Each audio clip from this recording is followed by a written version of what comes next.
Imagine building your very own supercomputer, compact, powerful, and affordable. In this video, we'll discuss the new Turing PI 2.5, the next evolution in computing clusters. Let's dive into it and how you can make it your own. I'm Garrett, and this is TimmerTech.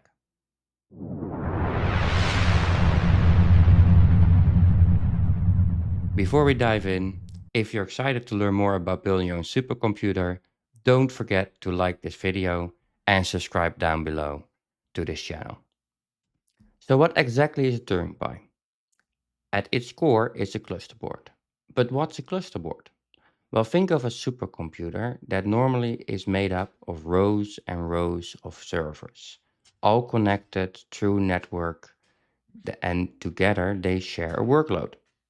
And that's how they're able to solve problems really fast. Now that's exactly what the Turing PI does, only it's compressed into one small, compact and affordable board. Let's dive into the features and specs that make the Turing PI so special. First, the board follows the mini ITX form factor. That means it measures 6.7 by 6.7 inch or 17 by 17 centimeters. This compact size means it will fit into almost any PC case, so you're not really limited on enclosures. Now the main part. You have 4 slots for compute modules. And as of this moment, there are 3 available modules. You have the ability to use a Raspberry Pi Compute Module 4 that does require an adapter. So the compute module goes onto the adapter and the adapter goes into the slot. Or you can use the Turing PI RK1 module or an NVIDIA Jetson module.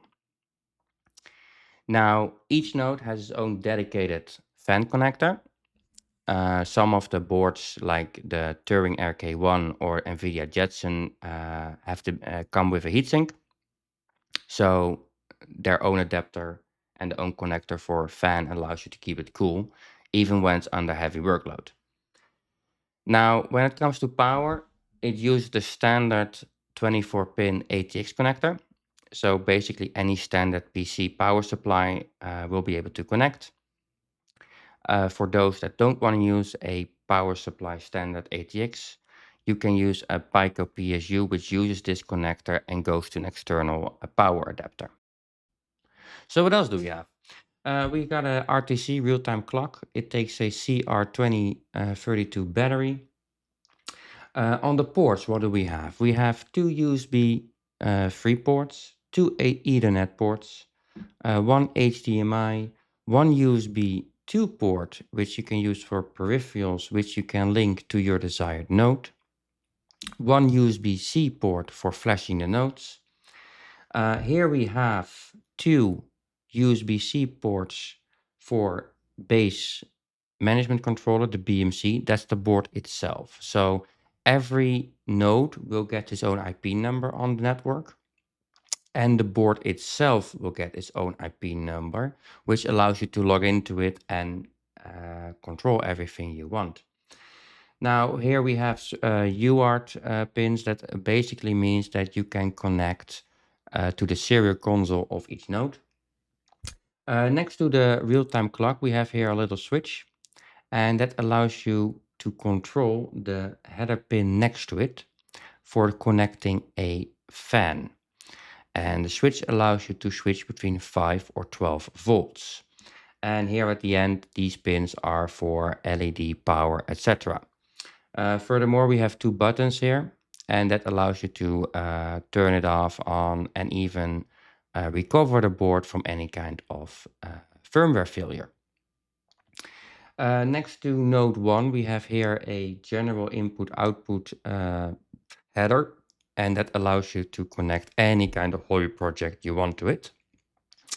Next to that is a mini PCI Express slot. So this is the mini PCI Express slot. It goes this direction.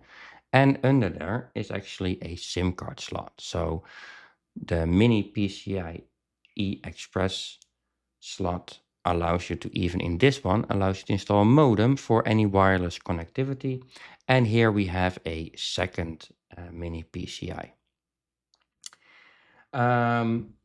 At the bottom, we have two SATA 3 ports and one USB 3 header for additional USB-C ports. So that covers the majority of the ports and the majority of the features. Now, when it comes to storage, you have, as mentioned before, two SATA 3 ports. You can use the mini PCI to extend your SATA ports, but you also have on the back 4 NVMe slots, one per node, which allows you to attach an NVMe drive to each node for a high-speed NVMe disk. And the OS can actually run off that. So let's talk about some real-world applications. So I actually have a previous version of the Turing PI, a 2.4 version that runs my current production setup. It's also the reason I cannot show them side by side because that would mean I have to dismantle that. That actually runs a nomad cluster, which I'm going to convert to a kubernetes cluster. So when it comes to real-world applications, a Turing PI board is perfect for any kind of distributed computing. So it gives you 4 servers and you can use it in any kind of possible ways. Running a Kubernetes cluster, running a nomad cluster. It's great for developers, great for DevOps, great for IT admins, anybody who wants to learn more about distributed computing. When you load the board with NVIDIA Jetsons, it gives you a great tool for AI and machine learning. With the GPIO header, you can do any kinds of robotics or any kind of custom circuits. And the modular design allows you to scale it up to easily extend it with other servers in your network, multiple boards.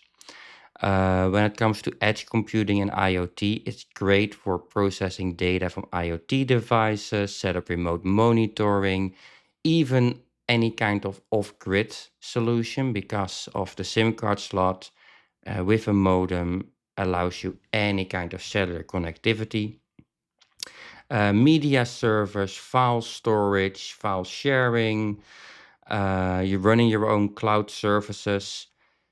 Overall, it's a great board for any kind of learning, experimentation, and production workload. So whether you're a beginner or a pro, it doesn't matter. It's easy to begin with. And I'm curious to learn what you guys are using it for or want to use it for. So drop a comment below and let me know. And while you're at it, don't forget to like and subscribe uh, to this channel so you will be notified of more of these kinds of videos. So there you have it. The Turing PI. It's a little, compact, versatile board packed with almost infinite features to help you build your own supercomputer and tackle any kind of exciting project you have.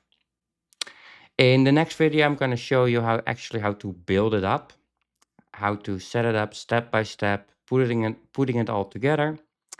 So if you're ready to dive in, make sure that you don't miss it, and I will see you in the next video.